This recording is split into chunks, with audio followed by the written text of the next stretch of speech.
Welcome students. अब चलते हैं अपन नेक्स्ट एक्सरसाइज पे, दैट 1.3। तो सबसे पहले थ्योरम रिवाइज करते हैं जो कि आपकी बुक में भी है। 1.3 थ्योरम है कि let p be a prime number and p divides a square, then it will also divide a where a is a integer. Means कि कोई p जो है वो एक प्राइम नंबर है और ये आपको गिवन है कि p डिवाइड्स a स्क्वायर। इधर हम इफ लगाएंगे, if p divides a square मतलब p किसी नंबर के स्क्वायर को डिवाइड करता है तो नॉर्मल सी बात है कि ये उस नंबर को भी डिवाइड करेगा।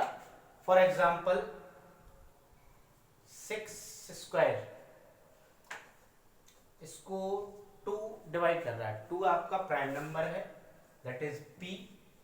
ये आपका a स्क्वायर है ना।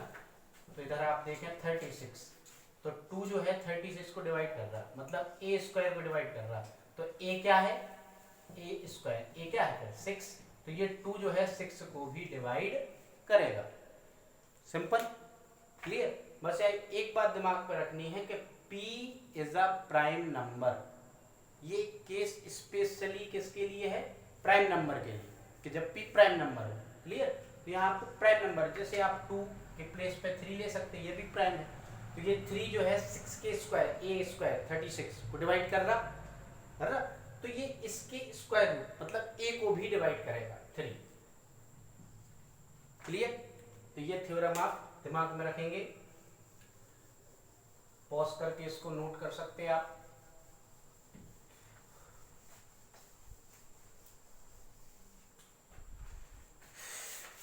क्वेश्चन है, प्रूव करना है आपको कि √5 इज इरेशनल। क्लियर। आपको प्रूव करना है कि √5 क्या है, एक इरेशनल नंबर है। क्लियर। तो ये क्वेश्चन बहुत इंपॉर्टेंट भी है, ये लास्ट ईयर भी एग्जाम में आया था और कई बार ये एग्जाम में आ चुका है। इंपॉर्टेंट क्वेश्चन इस चैप्टर का। तो देखें, इसको प्रूफ करने के लिए सबसे पहले अपन सपोज करते हैं, सपोज दैट √5 इज रेशनल। मतलब इसको इरेशनल प्रूफ करना है तो अपन इसको ठीक है मान लेते इरेशनल नहीं है। ठीक है, इरेशनल नहीं है तो फिर क्या है, रेशनल है। और रेशनल अपन ने माना, और रेशनल मानने के बाद फिर हम इसको सॉल्व करेंगे तो लास्ट में ये प्रूफ हो जाएगा कि ये रेशनल नहीं है ना, सॉल्व करते करते। और रेशनल नहीं है तो फिर क्लियर है क्या है, इरेशनल है। तो ठीक है, अपन ने इसको इरेशनल प्रूफ करना, लेकिन सपोज कर लिया, ठीक है, ये क्या है, रेशनल है, रेशनल नहीं है। ठीक है, रेशनल है। अब तो it can be written in the form of p upon q। Clear. यदि आपने इसको इरेशनल सपोज किया है then it can be written in the form of p upon q। इसको आप p upon q के फॉर्म में लिख सकते हैं। It means √5 is equal to p upon q। Clear. मतलब √5 जो है किस फॉर्म में है, p upon q के फॉर्म में है। Clear. Now p is equal to √5q, ये आपका q इधर आ गया, डिवाइड से मल्टीप्लाई में, तो p is equal to √5q। Clear. Now on squaring both sides, दोनों साइड हमने क्या किया, स्क्वायरिंग की, क्या मिला, p स्क्वायर, इधर क्या होगा √5 प्लस q का होल स्क्वायर, फिर p स्क्वायर, ये 5q स्क्वायर। क्लियर। अब ये हमें मिला, तो इधर से हमारे दिमाग में क्या आ रहा कि p square is divisible by 5। Clear? P square is divisible by 5। दिमाग में लाएं आप उसको। A is equal to B upon वो बी इंटू सी, मतलब कि ए यदि बी से डिवाइड होता है तो क्या आता है सी, तो अपन उसको ऐसा लिख सकते हैं A is equal to B C. तो ये सेम चीज, ये 5 इधर आ गया। तो याद समझ में आ रहा कि 5 से डिविजिबल है पी स्क्वायर और आता क्या है क्यू स्क्वायर। क्लियर? ठीक है, तो इस 5 को वापस ले जाओ। तो 5 से ये पी स्क्वायर डिविजिबल, सॉरी एक चीज यहां बताना भूल गए कि where P and Q are co-prime numbers। Clear? ये जो अपन ने माना था √5 is rational, so it can be written in the form of P upon Q where P and Q are co-prime numbers। co-prime numbers क्या होते हैं? co-prime numbers वो पेयर होता है नंबर्स का जिसका कॉमन फैक्टर क्या हो 1। Numbers having 1 as their common factor, ठीक है, उनका कॉमन फैक्टर केवल 1 हो। फॉर एग्जाम्पल 5 6 दोनों में किस सेम नंबर का डिवाइड जा रहा है? ओनली 1। समझ में आ रही बात? कोई भी दो नंबर्स जिनके बीच में कॉमन फैक्टर जो दोनों को डिवाइड कर रहा हो, है ना, वो केवल 1 होना चाहिए। तो ये देखो किसी और नंबर का डिवाइड जा रहा, जैसे अपन 4 और 6 ले लें, इधर कॉमन फैक्टर 2 भी है, 1 तो है ही, साथ में 2 भी है कॉमन फैक्टर। समझ में आ रही बात? 2 नहीं, कोई नहीं होना चाहिए, ओनली 1, है ना। तो 2 numbers having 1 as their common factor, ठीक है। तो यहाँ P और Q के बीच में कोई कॉमन फैक्टर नहीं है, ठीक है, मतलब दोनों में किसी सेम नंबर का डिवाइड नहीं जाता है अदर देन 1 को छोड़ के, ठीक है। तो यहां से √5 रेशनल माना है तो P अपॉन Q के फॉर्म में लिखेंगे। तो यहां हमें P इज इक्वल टू क्या मिला √5Q। अब हमने क्या की स्क्वायरिंग की, तो यहाँ स्क्वायर P का स्क्वायर इधर स्क्वायर किया तो √5 का स्क्वायर 5, Q का स्क्वायर Q स्क्वायर। तो यहां से हमें मिला कि P square is divisible by 5। P square is divisible by 5, हमने बता दिया आपको यही कि ये 5 यहाँ मान लो मल्टीप्लाई से डिवाइड में आया। यहाँ समझ में आ रहा है कि देखो P स्क्वायर 5 से डिविजिबल है वो क्या है Q स्क्वायर है, तो ये दोनों इंटीजर हैं ऑलरेडी P और Q, ठीक है। तो ये बात क्लियर हुई। यहाँ लिख सकते हैं अपन it means that P square is divisible by 5। P square किससे डिविजिबल हो रहा है 5 से, then it is also divisible by P square is divisible 5, then sorry P is also divisible by 5। हमने थ्योरम पढ़ी थी कि यदि कोई प्राइम नंबर है ना, वो ए स्क्वायर को डिवाइड कर रहा तो वो ए को भी डिवाइड करेगा। तो ये 5 क्या है प्राइम नंबर, वो पी स्क्वायर को डिवाइड कर रहा तो फिर वो पी को भी डिवाइड करेगा। क्लियर? अब बात थोड़ी और गौर करने वाली है। क्या?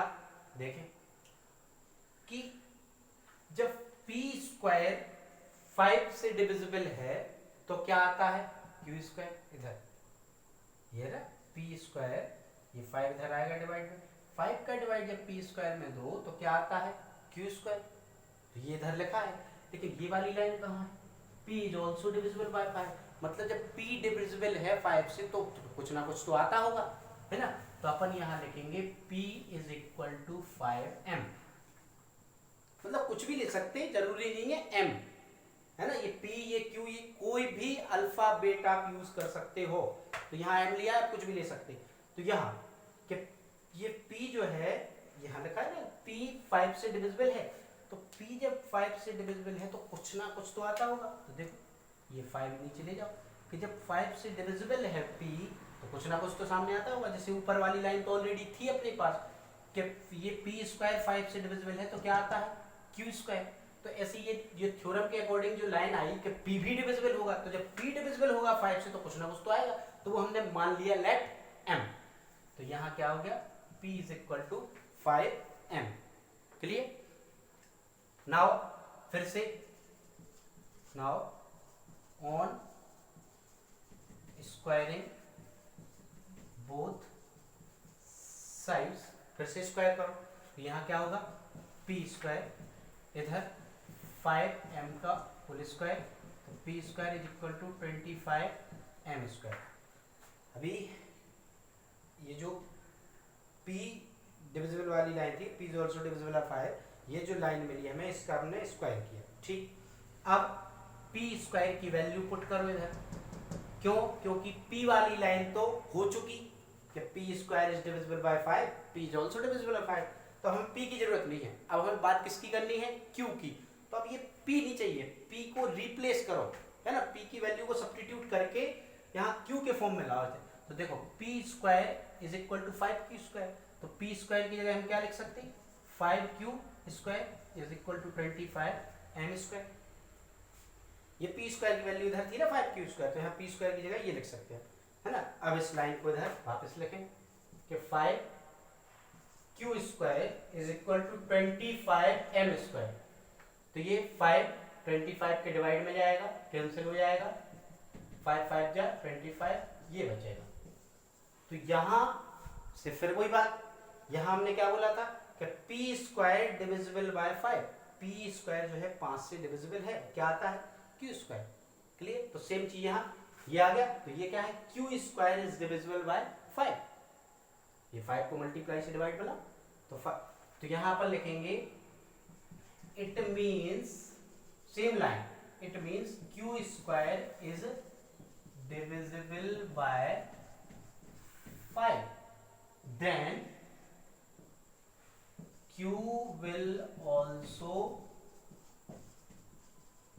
divisible q is also divisible by 5। Clear. यहां ये बात अपनी फिनिश हो गई कि q भी 5 से डिविजिबल है। ठीक है, तो अब दिमाग में बात लाएं कि p is divisible by 5 और q is divisible by 5, है ना। तो मतलब p और q दोनों डिविजिबल हैं 5 से, मतलब उनके बीच में कॉमन फैक्टर मिल गया 5। और हमने कहा था कि p and q are co-prime numbers, मतलब p and q have 1 as their common factor, only 1 as their, केवल 1 ही उनका कॉमन फैक्टर है, इसके अलावा कोई नहीं है। फिर यहाँ 5 आ गया कॉमन फैक्टर दोनों का, हमने ऑलरेडी उनको बोला था कि 1 के अलावा कोई कॉमन फैक्टर नहीं है, लेकिन आ गया 5 कॉमन फैक्टर। इसका मतलब है कि वो कोप्राइम नंबर नहीं है, और कोप्राइम नहीं है तो हमारा जो भी सपोज अपन ने किया था वो रॉन्ग है। हमने तो कोप्राइम किया था ना, कि माना था कि वो कोप्राइम है, क्लियर, और वो कोप्राइम नहीं निकले, मतलब हमारा जो सपोजिशन है वो रॉन्ग है, और सपोजिशन रॉन्ग है इट मीन्स ये हमारी जो वास्तविकता है उस बात का विरोध कर रहा, कॉन्ट्राडिक्शन, विरोधाभास। क्लियर। तो देखो we see that p and q have 5 as their common factor, है ना। So these numbers are not coprime। समझ रहे? We see that p and q have 5 as their common factor, इनके बीच में कॉमन फैक्टर आ गया 5, है ना। तो it means these numbers are not coprime, ये नंबर्स कोप्राइम नंबर नहीं है, और को प्राइम नहीं है तो ये हमारे जो सपोजिशन जो भी हमने सपोज किया था उसका विरोध कर रहा, तो अपन लिख देंगे दिस, ये वाले this contradict the fact that √5 is rational, है ना। तो ये इस बात का विरोध कर रहा है ये कि √5 क्या है, रेशनल है ना। सो √5 इज रेशनल। क्लियर हो गया? मतलब जो भी हमने सपोज किया था वो बात लास्ट में गलत प्रूफ हो गई, और गलत प्रूफ हो गई मतलब हमने जो सपोज किया था वही गलत है, क्योंकि जो मान के हम सॉल्व कर रहे थे वो चीज रॉन्ग हो गई लास्ट में जाके, तो मतलब हमारा सपोजिशन ही गलत था। नहीं तो वो रॉन्ग कैसे हो गई? हमने को प्राइम माना था तो वो लास्ट में को प्राइम क्यों नहीं निकले, उनके बीच में कॉमन फैक्टर क्यों? तो हमारा सपोजिशन ही गलत हो गया लास्ट में, और सपोजिशन गलत हो गया तो मतलब दिस कॉन्ट्राडिक्ट, ये विरोध करता है द फैक्ट दैट, उस वास्तविकता का कि √5 इज रेशनल। √5 क्या है, रेशनल, इस बात का विरोध कर रहा, तो इसका मतलब है √5 फिर क्या होना चाहिए, इरेशनल। क्लियर? अगर वो रेशनल नहीं है रेशनल है। क्लियर? तो ये बहुत इंपॉर्टेंट क्वेश्चन है, फिर से एक बार रिवाइज कर दें आपको। सपोज दैट √5 इज रेशनल, हमने उसको क्या माना, रेशनल माना। रेशनल माना तो it can be written in the form of P/Q, इसको P/Q के फॉर्म में लिख सकते, तो जहां P and Q are co-prime numbers, P और Q क्या है, को प्राइम, मतलब उनके बीच में ओनली वन क्या है, कॉमन फैक्टर।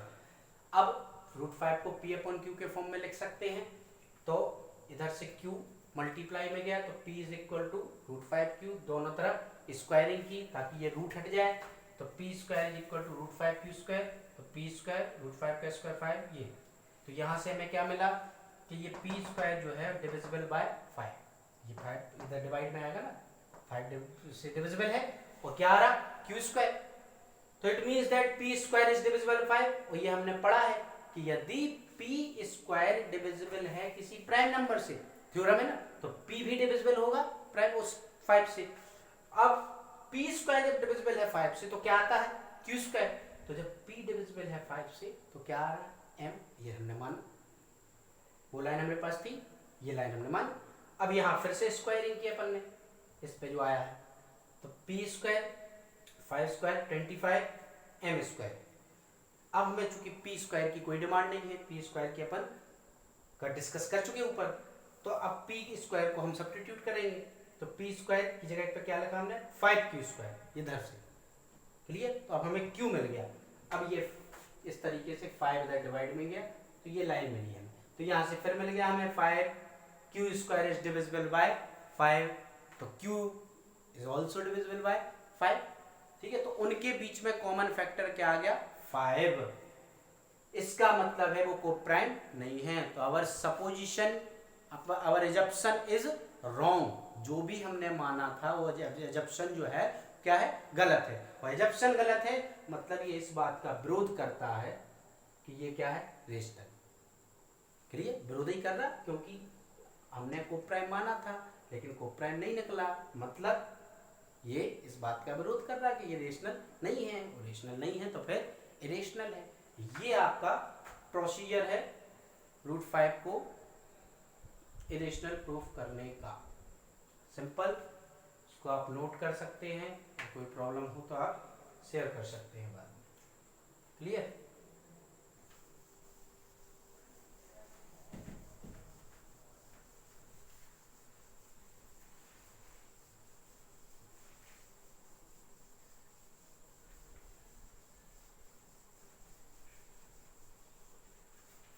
और इसमें अब कोई भी नंबर प्रूफ करना हो, आपने एक बार प्रोसीजर देख लिया कि इस तरीके से होता है, आप फिर सारे आप प्रूफ कर सकते हो, है ना। और भी क्वेश्चंस दिए गए हैं आपको, ठीक है, तो बिल्कुल सेम प्रोसीजर चलेगा, 3 + 2 √5, इसको आपको इरेशनल प्रूफ करना है, तो फिर से वही बात, इसको हम क्या मान लेंगे, रेशनल, बिल्कुल सेम प्रोसीजर, तो ये किसके इक्वल में आएगा, P/Q के। क्लियर? अब आपको क्या करना है कि रेशनल को वन साइड करना है, इरेशनल को अदर साइड करना है। कैसे? देखो, ये प्लस का 3 उस तरफ ले जाओ, माइनस का 3,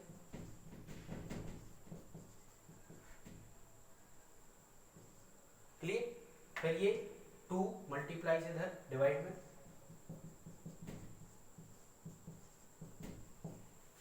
क्लियर? अब इसको आप सॉल्व कर सकते हैं। 1/2 का मल्टीप्लाई कर दे अंदर, तो इधर क्या हो जाएगा, p माइनस 6/q, ठीक है ना? क्लियर?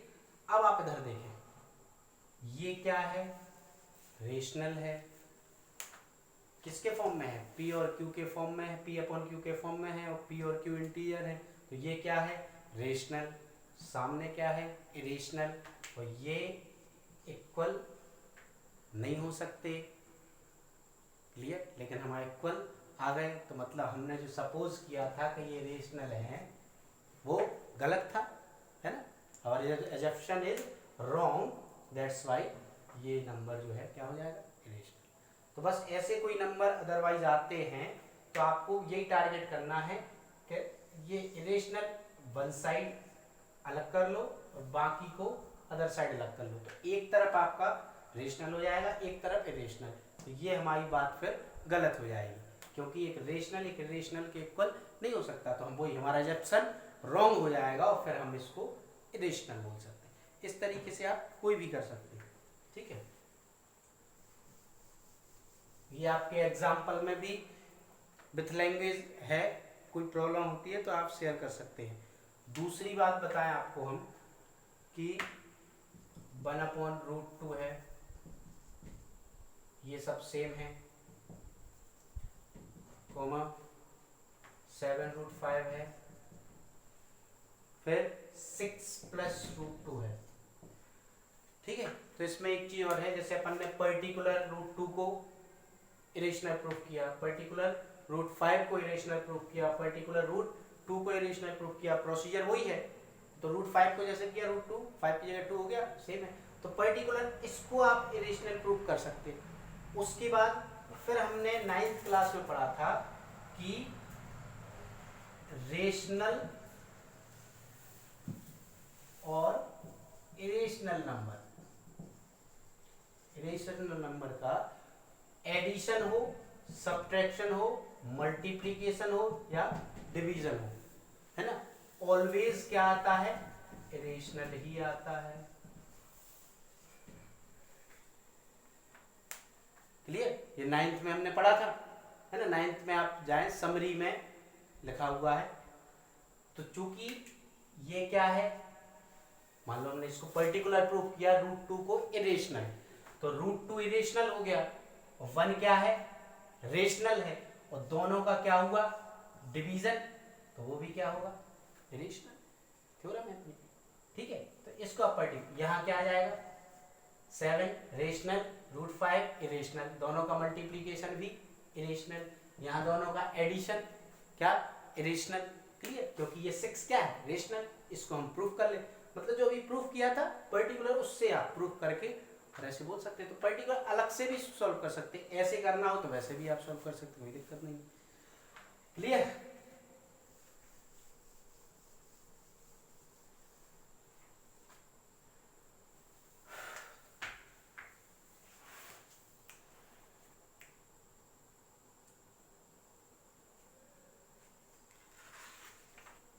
इसके बाद है, अच्छा, √2 + √5। अब ये केस बना, अभी तो है ना, अभी ये था कि एक रेशनल था एक इरेशनल था, तो हमने पर्टिकुलर इसको इरेशनल प्रूव कर दिया और उसको बोल दिया कि ये रेशनल और इरेशनल का एडिशन क्या होगा, इरेशनल ही होगा। अब तो दोनों इरेशनल है, तो पर्टिकुलर दोनों को अलग से आप इरेशनल प्रूफ करोगे क्या, है ना? तो ऐसा नहीं करना है। देखो इसका प्रोसीजर क्या है, करना चाहो तो वैसा भी कर सकते हैं, लेकिन लॉन्ग पड़ जाएगा आपको, है ना, कि √2 को अलग करो, √5 को अलग करो, ठीक है? तो late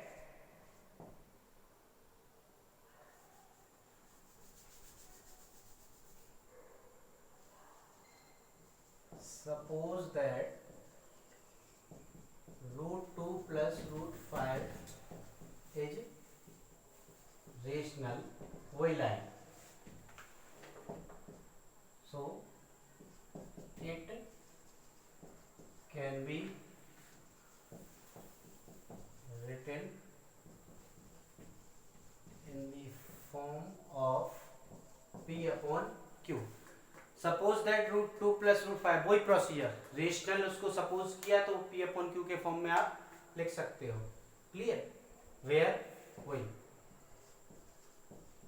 where P and Q are integers तो है ही, P and Q are coprime numbers. Clear? तो वही P अपॉन Q के फॉर्म में आप इसे लिखें। क्लियर? तो आपने इसको P अपॉन Q के फॉर्म में लिखा। अब क्या करेंगे, इसमें √2 और इस √5 को आप दूसरी तरफ ले जाएं। क्लियर? फिर दोनों तरफ स्क्वायरिंग कर दें, है ना, ऑन स्क्वायरिंग बोथ साइड्स। ठीक है, तो √2 का स्क्वायर क्या हो जाएगा, 2, इधर a माइनस बी का whole square, a square minus 2ab, तो 2ab प्लस बी स्क्वायर। ठीक है, ये 5 इधर लाओ आप, तो 2 माइनस 5, और ये जो प्लस का ये p स्क्वायर q स्क्वायर है ये इधर लाओ, इज इक्वल टू में क्या बचा, -2 into P upon Q into √5। Clear? अब ये पूरा मल्टीप्लाई वाला पोर्शन इस तरफ ले आओ सॉल्व करके इसको, 2 minus 5 -3 minus P square upon Q square. अब ये -2 जो है ये मल्टीप्लाई से क्या में आएगा, डिवाइड में आएगा,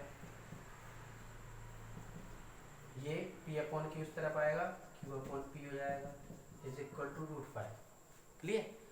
अब फिर वही सिस्टम बन गया कि ये पूरा क्या है, रेशनल, इसको आप सॉल्व कर दोगे P अपॉन Q के फॉर्म में आएगा, और सारे क्या है, इंटीजर्स हैं, P और Q ऑलरेडी इंटीजर्स थे, सारे इंटीजर, तो ये सारे इंटीजर्स हैं, है ना, तो मतलब P अपॉन Q के फॉर्म में आ जाएंगे, रेशनल है, और सामने क्या है, इरेशनल है, तो फिर से अपना कॉन्ट्राडिक्शन, है ना, विरोधाभास, कि अपन ने क्या माना था, रेशनल है, लेकिन एक रेशनल नंबर एक इरेशनल नंबर के बराबर नहीं हो सकती।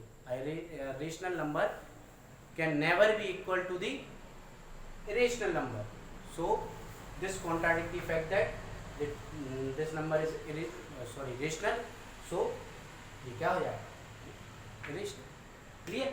तो ये इस तरीके से ये सिस्टम, मतलब वो टारगेट क्या बना बताया था हमने, एक तरफ आप पूरा रेशनल और एक तरफ इरेशनल को ले आओ, तो अपन फिर ये बोल सकते हैं कि एक रेशनल और एक इरेशनल नंबर इक्वल नहीं हो सकता है, इसलिए हमारा जो एजम्पशन था वो रॉन्ग है, और ये क्या है, रेशनल, सॉरी इरेशनल है। ठीक है, इस तरीके से आप सॉल्व कर सकते हैं, कोई प्रॉब्लम हो तो आप शेयर कर सकते हैं। तो इस तरीके से आपकी 1.3 कंप्लीट हुई।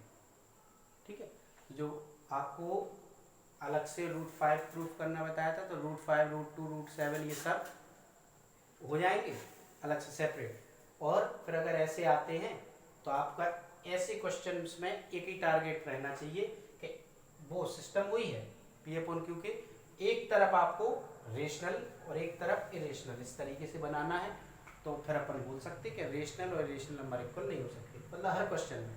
बाकी अलग से अगर आप सॉल्व कर रहे हैं, सेपरेटली पर्टिकुलर एक को सॉल्व कर रहे हैं आप, तो फिर वैसे वही सिस्टम है जो सिस्टम आपको बताया है। ठीक है, और कोई प्रॉब्लम हो तो आप अलग से शेयर कर लेना, यहाँ कोई दिक्कत वाली बात हो। सॉल्व किया है, ठीक है। ये 1.3 आपकी फिनिश हो गई।